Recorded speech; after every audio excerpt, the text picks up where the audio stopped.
దిశగా నేను పనిచేస్తానని మీ అందరం. ప్రధాని మోదీ సీఎం చంద్రబాబు నాయకత్వంలోని ఎన్డీఏ ప్రభుత్వం రైతు పక్షపాతిగా పనిచేస్తోందని అనంతపురం అర్బన్ ఎమ్మెల్యే దగ్గుబాటి ప్రసాద్ అన్నారు.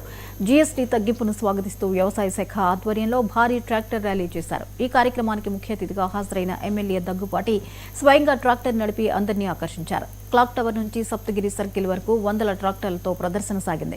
జీఎస్టీ తగ్గింపు వల్ల వ్యవసాయ రంగం మరింత అభివృద్ధి చెందుతుందని ఎమ్మెల్యే దగ్గుబాటి అన్నారు. ట్రాక్టర్ల కొనుగోలుపై జీఎస్టీని 5% తగ్గించడంతో రైతులు ఆనందం వ్యక్తం చేశారు. అలాగే డ్రిప్ పరికరాలపై ఉన్న 18% జీఎస్టీని 5% తగ్గించారని ఎమ్మెల్యే చెప్పారు.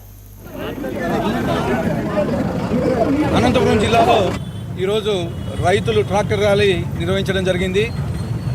జీఎస్టీ రేట్లు తగ్గించిన తర్వాత ఈ వారం కాలంలోనే వందల కొద్ది ట్రాక్టర్లు బుక్ చేయడం జరిగింది. అంటే గతంలో ఏ ప్రధానమంత్రి చేయనటువంటి సాహసం ఈరోజు ఎన్డీఏ కూటమిలో ఉన్న ప్రధానమంత్రి చేయడం జరిగింది. గతంలో ఎప్పుడు చూసినా కానీ మీరు ట్యాక్సులు పెంచిన దాఖలాలే ఉన్నాయి, కానీ ఎప్పుడు ట్యాక్సులు తగ్గించిన దాఖలాలు లేవు. ఈరోజు 5 స్లాబ్ల కింద ఉండే ట్యాక్సుల్ని జీఎస్టీని తీసుకొచ్చి కేవలం 2 స్లాబ్ల కింద చేయడం జరిగింది.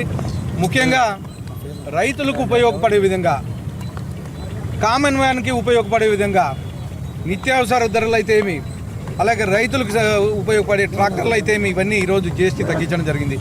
గతంలో ట్రాక్టర్ల మీద 12% ఉండేది, ఈరోజు కేవలం 5% మాత్రమే ఛార్జ్ చేస్తున్నారంటే 7% సేవింగ్ జరుగుతూ ఉంది.